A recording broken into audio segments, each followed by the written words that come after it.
Welcome to the Building Newfoundland and Labrador podcast, dedicated to exploring the interesting journeys of the people in the provincial construction industry. Presented by the Newfoundland and Labrador Construction Association, produced by Gale Force Winds. Join us as we chat with the inspirational individuals that ensure the continued growth of the construction industry and the province of Newfoundland and Labrador. And welcome to the Building Newfoundland and Labrador podcast. What a great day it's been today. We've had a lot of great conversations. I can tell you right now, certainly eager to get into the next one. This is going to be an exciting conversation. I'm Alan Dale. With me as always, my good buddy Jerry Carew. Why don't you go ahead and introduce yourself? So my name is Carl Dymond. I come from Torbay originally, born 1978. I was in the military for 18 years of my life. Got hurt and retired, and then started my own business from there. So you left the military after being medically released, and then you started your own thing. What did you do in the military? I was a communication research operator, a 291er we used to call it before the MOCs changed. Right. So I did counterterrorism, counterinsurgency, a lot of signals intelligence kind of work all over the world. Yeah. Was that a boyhood dream, or how did you find your way into that? I wanted to be in the FBI when I was younger, not knowing the difference. Right. I said, I want to work towards intelligence. I went to the recruiting center. I was a commissioned officer at the time, and I said, I want to do something that's different. So I qualified for a bunch of different trades. They showed me one where the guys had these big sunglasses on, a handlebar mustache, and I'm like, why haven't they updated their video yet? Yeah. He's like, oh, those are spooks. They're secret squirrels. They don't do that kind of stuff. I was like, that's a trade I want. I got into it. They said I was going to go to Bermuda and Alert. Yeah. Of course, by the time I got in, all those places were automated, but the recruiting package wasn't updated for that trade. Right. So we sort of worked that out. And, well, I mean, I made a fantastic career for myself. I loved it. Did you? Oh yeah, I got to see everything I wanted to see, do everything I wanted to do. Right. I really enjoyed my time in the military. Fortunately, I was medically released, so I didn't have a choice to get out. Yeah. But I was finally released in 2016 and started my business literally the next day. Wow. Seriously, the next day? The next day. Is it something that was percolating in your head for years, or how did it? What does an out-of-work spook do? I don't really know. Yeah. So it's I got to figure out something. So I went after the big fish. I was on long-term disability when I first got out, so I didn't have to find those contracts to keep the lights on. I was already getting paid from the military for Veterans Affairs, so it really gave me a lot of time to grow, to go after the hatches, to go after the big companies like that I wanted to work with. So I was very aggressive and just put my name out there. What can you do? Whatever you want us to do. We started doing travel risk management for them, going overseas, working in places like Gabon and Mozambique, helping them with travel risk management, the meet and greets at the airports, the security personnel protection details while we were there. And then from there, we just expanded. Wow. So how do you find yourself here today? What are we involved in now? Well, what we did is working with Hatch, opened it up to the big 13 mining companies. We looked at ways to increase security up north. They knew we were doing something with surveillance on drones and stuff, but they weren't the big drones we were designing these days. These were smaller ones, surveillance drones. We were looking for deforestation patterns, animal migration patterns, ice flows, stuff like that. So when they said, do you make bigger drones that can carry cargo? Well, absolutely, I can. So we found a company in Spain that actually built drones that carry, say, 4,000 pounds of cargo. Wow. It didn't work out with them, but we built a lot of IP for ourselves in that process. From there, we went to the mining companies up north and said, how can we make your operations more efficient? How can we save money? How can we help you guys do business better in what you're doing? Bringing in green initiatives, all that stuff. One mining company in particular to say, we're spending 93,000 hours of flight to bring cargo up north. I said, well, I can do it for a quarter of that right off the bat. Here's what we're proposing to design. They helped us with the design, how we can bring actual sea cans into drones. 40 foot, 220 feet. If we push table and chairs out of the way, we can fit a 53 foot on the inside. So, and even with the trailer and wheels attached. So we designed those drones on purpose so that we could appeal to those mining companies. With doing that, then giving them just-in-time materials where we could ship any time of the year, not just during the 3 months of a shipping season. Right. Because right now they can only do 3 months out of a year. The other 12, they have to have everything put up, and then that's what they work out the rest of the year. Well, let's do this so we can work out just-in-time materials. So we could do shipments 12 months out of a year. They don't have to worry about bringing up drill bits and paying $93,000 a flight for a drill bit. We can do it for $15,000 a flight, or even cheaper. and things like that. Like, and being unmanned, you don't have to worry about housing pilots. You don't have to worry about any of the insurances that come around with that.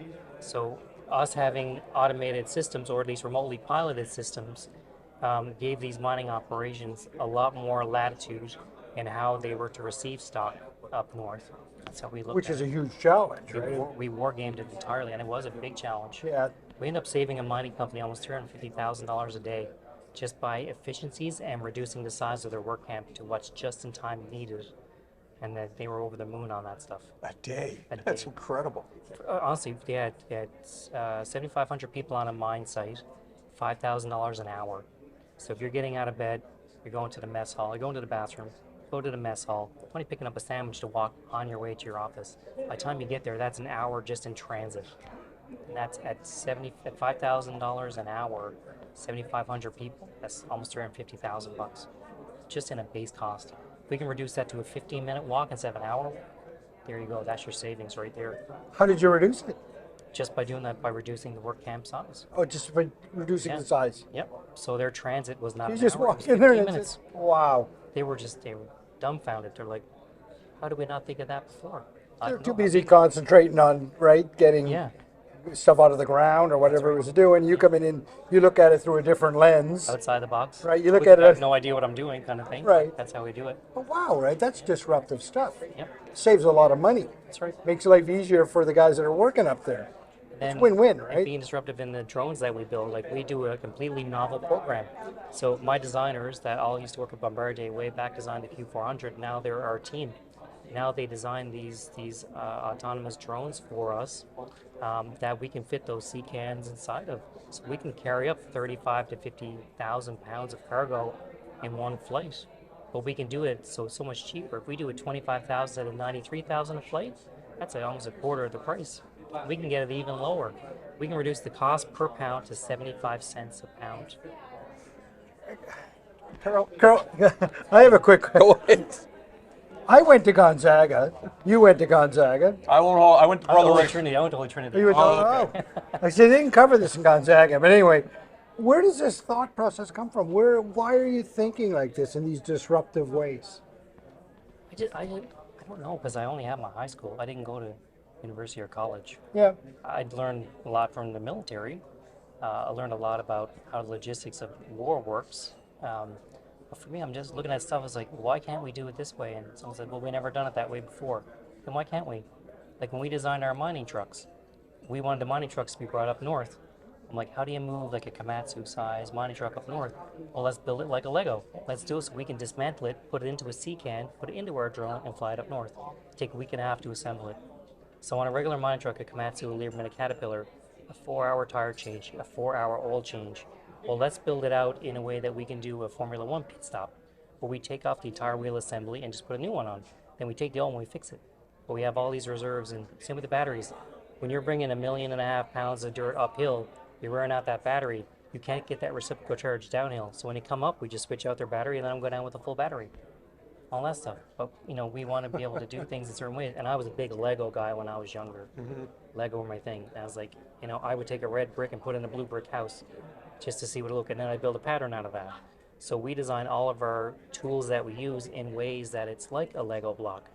I even applied to Lego when I left the military. I was like, if this business thing don't work, I'll become a master builder somewhere. And the Lego movie came out, and then, all of a sudden everyone's doing it. right. But that's what I want to do is that gave me such a way to think outside the box. And we ask a lot of why not. And I don't have any aerospace degree. I don't have any kind of mining degree. I don't have anything except for my high school and knowing how to catch bad guys. Right. I said, there's got to be ways to make this world more efficient. For us, with our northern initiatives, by bringing food, reducing cost of living in the north, it just makes sense to us that why is someone in Cambridge Bay paying $45 for a head of lettuce? Because everyone in the supply chain has to take their cut. When that leaves Montreal, that goes to a warehouse who adds price on. It ends to an airline, adds a price on, adds a distribution center, adds their price on. For us, having the vertical integration of owning the airports A to B, the aircraft on the inside, having our own greenhouses to grow this stuff, that's our full vertical integration where we can reduce the cost by 90% of some of the food we can bring up north. And there's nothing wrong with doing that. No. How did Stephenville get into your orbit? Honestly, I was downstairs getting some orange juice for my daughter. She was 3 at the time, and she was just flipping through channels, and Smithsonian Channel came on, and Canada Over the Edge is a show that I watch regularly. Anyway, I just I get love addicted it. to that Oh, too. it's just beautiful. My It's wife's such a not show. too Same enamored with with my it. wife. Same with my wife. She's not this again. I was like, this made us a lot of money, so watch your P's and Q's there. Um, so I was watching it, and I see this on the TV. The sun rays are coming through, and I have a video I'll show you. The sun rays coming through the clouds on the runway. Said boasting a 10,000-foot runway. I was like, Amazon needs a 10,000 foot runway because they just bought a bunch of 767s. And I was like, oh my god! And it said Stephenville, Newfoundland. I was like, I've been there. I have friends in Stephenville. I've driven that to Carolina Avenue next to the airport before, and Hangar 1 is so derelict, but people love taking photographs in front of that hangar. It's beautiful, and it's open. At the time when I went there, it was all like the red flowers in the valley by Gold Pond. Right. It just looked majestic. And I talked to the mayor, and he's like, President Carter, Jimmy Carter, said that's the best red carpet they ever received flying into Stephenville because it was all red. Came in the fall, it was just all these red flowers in that area. Right. Yeah. All the presidents have been there except for, I think, Bush and Obama were the last ones that didn't go there. But every other president was there. And so being in a former Air Force base, you know the infrastructure underground is good. We have 18-foot concrete blocks under each section. They're all 3x3 blocks. And they're 1-inch rebar, they're crushed stone, armor stone, concrete sand. These things are strong. They carry KC-97 strato tankers there, ready to respond if a nuclear strike happened. They would be ones refueling the B-52s that were flying overhead. So the infrastructure is there. It is just a massive piece of property. Right. And I saw it on TV. I called Minister Parsons, a friend of mine. I said, can you help me get me in touch with someone in Stephenville that I can at least rent some land at the airport? At the time, we had a drone contract. The bank said, well, we're not going to finance your drone contract if you have no place to build them. Yeah. I'll just buy an airport. Just jokingly said, I'll buy an airport. Sure enough, we did. So that's how we did it. We like being bold. We like being out there. We try not to be too flashy in what we're doing. No. We don't give out a lot of information when we do. I like talking to gentlemen like yourselves who've been in the service that understand there's a level of secrecy that comes with what you're doing. And we don't like publicizing everything because then people steal our ideas. That's happened quite a bit as of late. So we've sort of just rescinded back into this close hold kind of mentality. But for us now, we're so far ahead of any of our competitors and what we're doing that we don't mind sharing a little bit. We won't give out the designs of the aircraft, anything like that. But we're so far down that road now that no one can stop us. Quick question related to that, if you can share it. What are the distances you're flying these unmanned aircraft? So we have 2,500 nautical miles, which is about 5,000 kilometers. Really? We can do that fully loaded max takeoff weight. Then we put a refueling boom on the aircraft itself. So we can use one of our drones with fuel bladders to be perpetually flying, and we can do our drones. We can refuel them mid-flight. So it's, Game changing stuff. In a nutshell, what is your vision for Stephenville, that whole area? How do you see it playing out in the next 5, 10, 15 years? So we want to build it into a tech and innovation hub. We want all these, the Bombardiers, the Boeings, the Lockheeds. We really model ourselves after the greater Wichita partnership in Wichita, Kansas, which is a huge aerospace hub. They have been very kind to us in how they built out. Now, they're a non-for-profit down there, but building out the greater Wichita partnership gave me the inspiration for the greater Newfoundland partnership, Newfoundland-Labrador partnership, I should say. So we sort of model after that. If we can get 10% of their aerospace clientele into Stephenville, it gives us 45 aerospace companies that are in there working with us. And that's United Airline Ventures, that's the Boeings, the Lockheed Martins, all those. They have not committed by no means yet, but we're looking at if we build it, they will come. We haven't even built anything yet. We don't even own the airport, technically, as of today, because we're waiting for that discharge. We've already inspired $30 billion of infrastructure to come into that area. No one heard of Stephenville before we put it on the map. Really, yeah.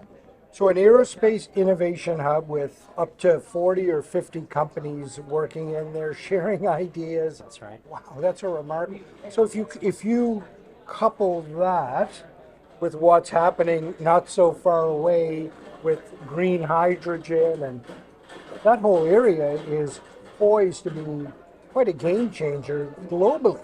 Absolutely. And we're looking at Stephenville too as the hub for transport as well. So in acquiring some of the airports and working with the government of Nunavut now to get those airports, if we can put hydrogen gas stations on those airports in the north, when the Northwest Passage opens, to commercial traffic, like we expect to in the next 5-10 years, you're going to save a ship from Shanghai 8,000 kilometers on a journey. They can be rounding, come Baffin Island through Stephenville if the port is there. In Port of New Jersey, by the time there's still a ship on the air side, still trying to make it to Panama. Right. So we can take off all that. But having the infrastructure in place with airports and the ports that come with those airports, and then the hydrogen distribution centers up there, we can refuel those big ships coming through. The tariffs are going to be a quarter what they are in Panama. And then, or I'm sorry, Panama Canal. And then, being able to do crew changes through the airports, building up the airport infrastructure, hiring more locals, making food deliveries more commonplace. And, God willing, if we ever get Amazon, having a distribution model for Amazon in the north there where a pack of diapers does not cost $925 in shipping, because it does right now. Oh my God, really? And Callaway, if you order a pack of diapers, you're paying $925 in shipping. That's unbelievable. One pack of diapers. Yeah. It shouldn't be that way. One pack. One pack. Of course, you're not going to order one pack of nine. You're going to order. You're going to order a warehouse size for that price. Yeah. That's like a pumpkin is $97. A pumpkin that you would just carve and throw out November 1st is $97. A case of Coke is $100. Why is it so expensive? Because everyone in the supply chain needs to Got a make their piece, money. yeah. But we own the supply chain, then we don't have to worry about all those intermittent costs as we go on. Now, what we talk about here requires infrastructure, requires bricks and mortar, and which is a wonderful thing for the Newfoundland and Labrador Construction Association and that industry writ large, right? So how do you see it all evolving for these folks? Are they poised at the right time right now to be in the conversation? I think they are. And our goal is to give Newfoundland and Labrador companies first kick at the cat. We think that's important. We think there's a brain trust here that needs to be tapped into for what we're, obviously it's already well and good. And with Rhonda running this organization, it's been nothing but positive for us. So we're looking to give everyone here the first chance, first right of first refusal, we should say, on all the projects here. If they can't do it, if there isn't someone that does certain widgets for certain things, then we can farm that in. But there's no reason that we can't give everyone here in this association with the membership that's intact here a chance to work this stuff to begin with. It's important. I want to move home to Newfoundland. Our goal is to move home to Newfoundland. But I want the 14 and 15-year-olds now that are in Stephenville to only know opportunity when they graduate next couple of years. I don't want them to go for Murray. I want them to stay here. Right. And ministers talking the same way. Right. Yeah, and we Yeah. probably talked about it. Yeah. And the minister. We've talked several times about that kind of stuff. Right. Then when I have kids like my own 4 or 5-year-old, like I want her to only know opportunity. And if we're living home in Newfoundland, I don't want to think she has to go to Fort McMurray to get a job. I want her to stay here, work here. That's what I want. And I want them, especially in Stephenville area, to say, do I want to be an aerospace technician? Do I want to be a wind turbine technician? Do I want to be an aerospace engineer? Do I want to be an astronaut? Those are the things that we want to build in. Same up north. If we can have a female Indigenous astronaut from Cape Dorset, that's only a win for everybody. Yeah. Giving them the opportunity. But that starts with removing some of the stressors in the lives of people up north. Food security, housing security are 2 of those major stressors we want to help solve. We can't solve every problem. Right. But if we're contributing in the right way, then the momentum of that alone will bring other changes up north, right? Again, I go back to quite a visionary. You're making it happen, but you seem to be in that area of Newfoundland at the moment. Seems to be a lot of visionaries out there right now, talking the same language, including Minister Parsons. I will argue a visionary in his own right through government, He absolutely pushing is. government to move faster to meet your needs and the like. Tell me this, and we've asked this question before on our podcast. What's in the water out there? Seems like there's something is happening out there. What is it? I think they feel they've been marginalized for so long that now is their time to shine. Minister Parsons being very innovative. He was one of the first persons I talked to about this airport. We've been friends for a long time anyway. But talking to him when we first looked at this airport, sharing our vision with him and his department, with his ADMs, with his all of his staff in there. Lacey Abbott used to work for Minister Parsons, now she's with the federal government. She has been instrumental in us sort of getting our legs under us, because it was our first airport and there was a lot of stuff we had to figure out. We asked Transport, can we buy an airport? Like, absolutely. We're the first ones in the Western Hemisphere to own an ACAO class international airport privately. Wow. First ones. The first ones to build these drones of this size in the world. And we work with a lot of other drone companies down south that have helped us sort of get our legs. The mining trucks would be the first fully electric mining trucks, and the size in them and just the efficiencies that they bring. Like, we want to be different in every way. We even looked at how the pilots fly these drones. You're sitting in front of a 27 to 32 inch screen for 8 hours a day. That got to be boring. Yeah. Right. So we have a VR system that they wear over their heads, a full headset, and then we design a haptic suit that gives them real-time feedback. So when you're flying a plane, you feel every vibration, every wind shear, you feel it all. So you're fully immersive as a remote pilot sitting in a Sea-Can in Stephenville flying a plane in a Iqaluit. Wow. That's fascinating. I was listening to Joe Rogan and Mark Zuckerberg talk about the whole VR, and he was talking about resistance and how the challenge. So that's fascinating to hear that you've got those suits, the We have a haptic suits. patent on that, yeah. Do you? So we've been very aggressive, and I come up with these ideas, and I'm like, my staff will say, "Well, that's stupid. You're not doing that." But I have 100 ideas a day, Yeah. and I'll talk to them, and then maybe one or two will make it past the cut. Right. But we come up with these things, and they're like, huh. Like even for the other airports that we're looking to acquire, we plan to have 57 airports under our control in the next year. But we're building out sort of a club links model where you pay a membership fee to use our airports every year, but you land for free every time. You pay for your gas, you pay for your booze, you pay for your food. But when you land and walk out of that plane, you get the same smile, you get the same level of service, you get the same chicken fingers, the same beer, the same club sandwiches, the same lounge access, the same service entirely. And then you get on your plane, you go to the next airport. If that happens in my airport too, good enough. But you pay a membership fee, just like a golf membership Right. fee. Yeah. When they come around with the beer carts, you're paying for that stuff, but you don't have to pay your fees every time you walk on that golf course because you're part of a club link membership. Right. But that's disruptive because the BizJet community is one of the fastest growing sectors in the world now, where the markets are financially investing in these single-use, federally regulated properties is, solid gold Yeah. stuff. 100 ideas a day. Yes, yeah. At least, yeah. How big is your team to vet all these things? And We have about 65 people in total Okay, now, through the different corporations that we work on. Right. But I have such a good group. We Yeah. have a lot of young people because they understand the social media trends and stuff these days, how to make stuff go viral, and how we, sometimes the old school mentality, you say something, then you gotta, untweet something or answer for 20 years down the road. They really help us with that. How do we say certain words a certain way? So we have a young team, but we also have a mix of like seasoned professionals in these industries. That's important to us, is have that good mix. We also don't like when these people are coming and say, I tried to apply for a job, but you need a 5 years experience for an entry level position.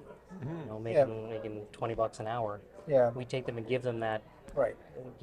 experience. But they're not obligated to us. Like any one of my organizations is free to move on whenever they want. We treat people the way we want to be treated in what we do.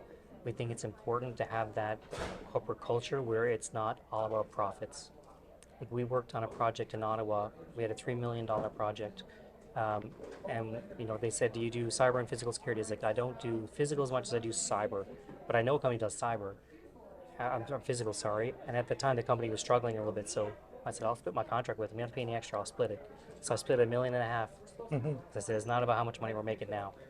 But then they reciprocated with $3 million more contracts for us the next year. We saved them from bankruptcy that day. Yeah. And they said, thank you so much. And we're still good friends to this day.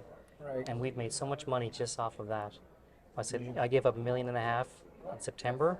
By December, I had $3 more million in my account because we worked other contracts for them.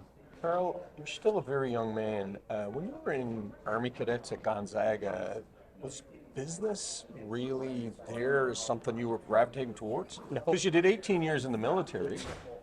Wow. I just thought I had no other skill set, so But you really grabbed onto the world of business and have made significant strides forward in a fairly short period of time. That's astounding. 6 years, 6 years we've been in business, but it's a lot of imposter syndrome. Yeah. I'll be honest with you. There's a lot of that. Yeah.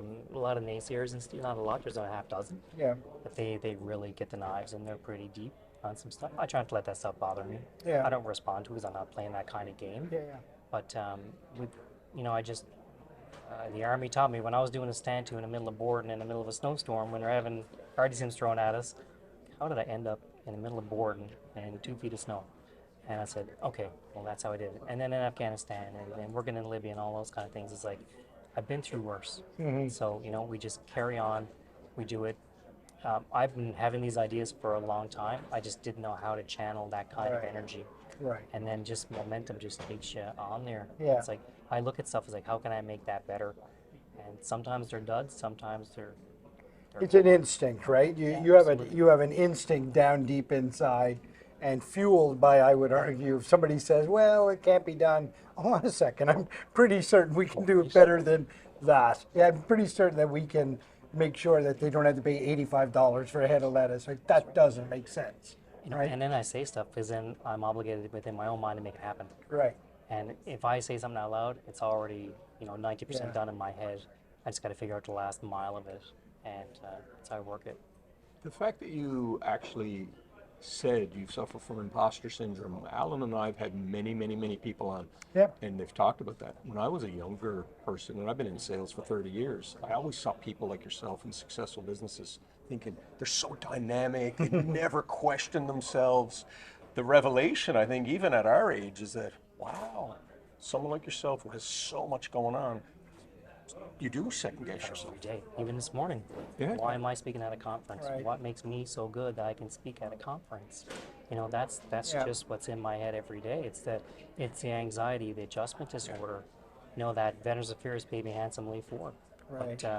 But we want to bring mental health to the forefront. That everyone has a struggle, Right. and it's not the same as a broken leg or a sprained finger. Like mental health is still a health concern, and we want to normalize that, and we do in our organization. We offer a lot of mental health help in what we're doing. We think our employees are the most important part. Clients are all well and good, but if your employees aren't healthy, then your Right. clientele are not healthy. And we surround ourselves with only good people to do business with. If someone even comes to us and they're a bit shady and stuff like that, no thanks, we're good.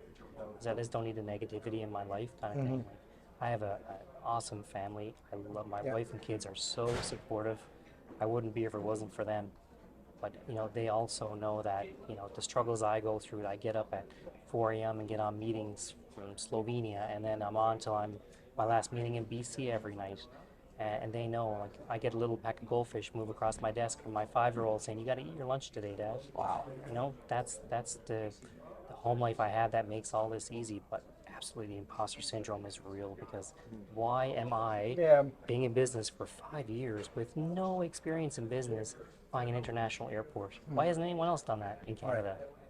And one of my finance guys is like, he said, I know you didn't do this on purpose, but on paper it looks like you know something everyone else doesn't. Yeah. Yeah. I don't Right. know what that is, but Well, I would, I mean, there's a lot to unpack there, but I think that your vulnerability, your ability to look at things differently than most others, clearly solid leadership skills. You talk about things in terms of other people, how you make it better for other people. I've never heard you once during this conversation say me or I or anything like that. It's always talking about somebody else. I would argue that's that's where the success comes from, right? Now this visionary stuff, this is hard to, there's not many people in the world looking at things like you. There are few. thank you. There are a few, and everybody knows their names, right? And you've talked to them on the phone, but this is admirable.